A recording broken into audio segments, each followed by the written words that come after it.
अस्सलाम वालेकुम जी, की हाल चाल है सारे वीर दोस्त, सारे ठीक ठाक ने? अलहमदुलिल्लाह जी, असी भी बिल्कुल ठीक ठाक हाँ। तो असी जनाब इस वेले मौजूद हाँ अपने देहात के बिल्कुल करीब। इत्थे लगे ने जनाब बैड झूले, तो बच्चे करन डे ने उत्ते जंपिंग, तो बच्चे खूब इंजॉय करन डे ने। बच्चों की तफरीह का एक बेहतरीन समान है। तो हर साल दे साल साढ़े इत्थे जेह्ड़े ना झूले लिआंदे ने।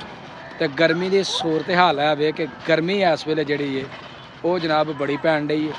जेठ की अज हो गई है 10 तरीक, तो वलैती महीने की हो गई है जनाब 21 तरीक। तो मेरे नाल बाहर आए ने जनाब ऐसर फरूक भाई, तो फरूक भाई को पूछने कि गर्मी कैसी है जी। फरूक साहब गर्मी का सुनाओ, कैसी लगन डई है?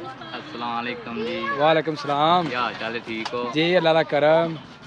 गर्मी जनाब अजकल पूरे 200 खरोज दे विच लोआं चल रही ने। बच्चे भी परेशान ने ते बड़े भी परेशान, बड़े भी परेशान ने। बुढ़े वाला शेर सुनाओ ना जरा, जरा बुढ़े वाला शेर के वो सर्दियां दा। सर्दियां दा चलो गर्मियां दे भी ला लैंदे कि गर्मी कहंदी कि बच्चियां नूं असीं कुछ नहीं कहना ते जवान ने साडे भाई ते बुढ़े दी असीं जान नहीं छड्डनी भावें ते मर्दी जान वाड़न। ते अल्लाह दियां जेह्ड़ियां ना नेमतां ने, अल्लाह दा शुक्र असीं अदा करने जिस तरह भी मौसम अल्लाह ने दिता है। अलहमदुलिल्लाह जी, 4 मौसम जेह्ड़े ना साडी बेहतरी दे लई है। बिल्कुल इंसानी जिसम लई गर्मी भी ठीक रहिंदी है। ते चलने जनाब असीं बच्चों नूं पुछने कि उन्हां नूं कैसी अपना गर्मी नूं करन दे ने इंजॉय। बच्चे निकले ने जनाब बाहर, ते बच्चे वेख सकदे इधर करन दे ने खूब इंजॉय। ते पिछे भी अपना बच्चे झूले लैन दे ने, बैठे ने मज़े दे नाल। ते अगे चलने जी उस तरफ, उधर भी बच्चे जेह्ड़े ने ना वो साए दे नीचे बैठे ने, ते वेखने जी बच्चे वो की करन दे ने।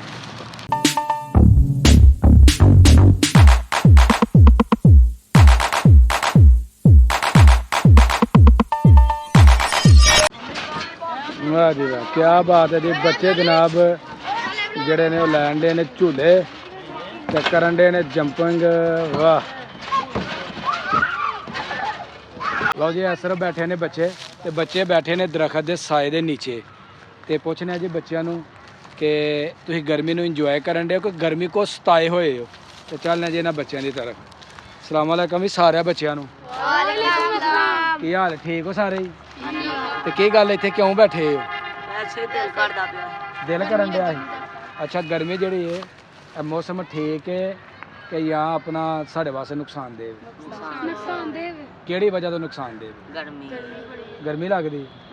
ते तुसीं घरां दे पुत्तर कूलरां दे थल्ले पक्खियां दे थल्ले बहना सी? बाहर तुसीं दरख्त दे साए थल्ले बैठे हो ताकि जिसम की जिहड़ी हीट है, जिसम की शिद्दत जिहड़ी गर्मी दी उहनूं घट कीता जाए।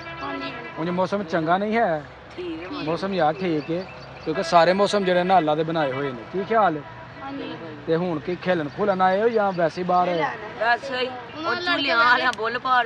अच्छा है, कहता बुल पाड़ दिता झूले वाले पुत्तर, तो उन्होंने पैसे देने हैं ना? नहीं नहीं नहीं, लड़ना नहीं पुत्तर किसे नाल। इस वास्ते उन्होंने कारोबार है ते उन्हों का रोजी रोटी का जरा नजरिया है। अगर वो साढ़े को पुत्तर पराउणे ने नहीं पुत्तर गाला करते सी, बदतमीजी साढ़े बच्चे करन दे तो उन्हें गाला कढ़नी है, उंज उन्हें गाला नहीं कढ़नी। ठीक है, बड़े पुत्तर तहजीब ना कोई है ना कि इस पिंड के बच्चे जेह्ड़े ना वो ठीक नहीं है। ऐ ने जनाब साढ़े नाल हैदर साहब, ते हैदर साहब जनाब सियालकोट करते हैं अपना कम, ते ठेकेदार ने माशाअल्लाह। ते टाइम के नाल जेह्ड़े ना पिंड पहुँच जाते हैं इस वेले। ते हैदर साहब ने पूछना जी गर्मी की की सूरत हाल है? हाँ जी हैदर साहब, कैसी है गर्मी? मैं क्या डॉक्टर साहब बहुत ज़्यादा ना ज़्यादा हो गई है। लोआं छुआं वगड़ियां दी ने ते बाहर मूँह निकल रहा है शहर, तुहानूं पता है फैक्ट्रियां धुएं छुएं दी वजह तो होर मशीनां चलदियां ने, कारोबार ज़्यादा उत्थे सियालकोट दे होई है ते इस वजह तो बहुत गर्मी हो गई है। निकल जांदा बाहर ते आवाम बीमार होंदी पई है। शहर कैसी गर्मी? शहर ज़्यादा गर्मी है कि पिंडां दे विच ज़्यादा गर्मी? शहर बहुत ज़्यादा गर्मी। दरअसल शहर सूरत हाल है कि उत्थे जनाब अपना फैक्ट्रियां, फिर उस तो बाद गड्डियां बहुत ज़्यादा, उन्होंने हीट बहुत ज़्यादा हो जाती है। तो हूँ जनाब तुहानूं फरूक भाई को सुनाने जनाब कोई शेर कि जनाब मौसम बड़ा इस वेले जरा ना खूबसूरत है, ज़बरदस्त है, कोई गर्मी नहीं क्योंकि पिछला पैर होया वे। तो फरूक साहब सुनाते हैं जनाब तुहानूं प्यारे प्यारे शेर जनाब। जी फरूक साहब। जनाब असीं अल्लाह दी हम्दो सनाई पेश करनी है जी जी मालिक दा बड़ा शुक्र है। हाँ जी सुनाओ जनाब। कहते हैं कि ज़ाते नबी बुलंद है ज़ाते खुदा के बाद। माशाल्लाह। नहीं जी सही हर इब्तदा से पहले हर इंतहा के बाद ज़ाते नबी बुलंद है ज़ाते खुदा के बाद। अल्लाह पाक का बड़ा शुक्र है जिस तरह का भी मौसम है ਉਹਦਾ ਜਿਹੜਿਆਂ ਨੇ ਨੇਮਤਾਂ ਦਾ ਅਸੀਂ ਸ਼ੁਕਰ ਅਦਾ ਨਹੀਂ ਕਰ ਸਕਦੇ।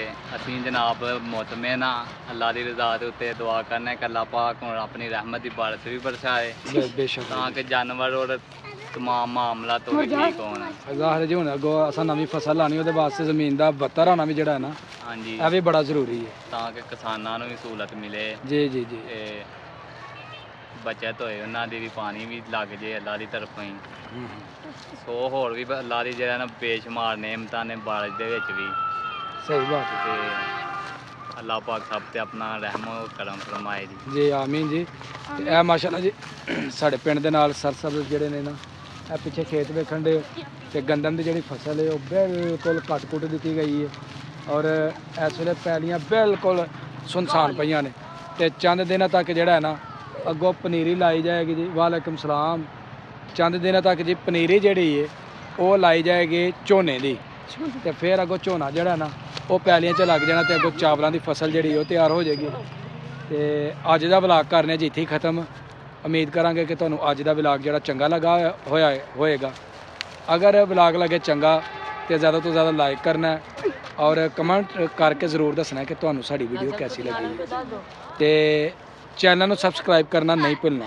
ਇਹਨਾਂ ਲਫ਼ਜ਼ਾਂ ਦੇ ਨਾਲ ਮੈਨੂੰ ਦਵੋ ਇਜਾਜ਼ਤ। ਹਮੇਸ਼ਾ ਖੁਸ਼ ਰਹੋ, ਆਬਾਦ ਰਹੋ। ਅੱਲਾ ਹਾਫਿਜ਼।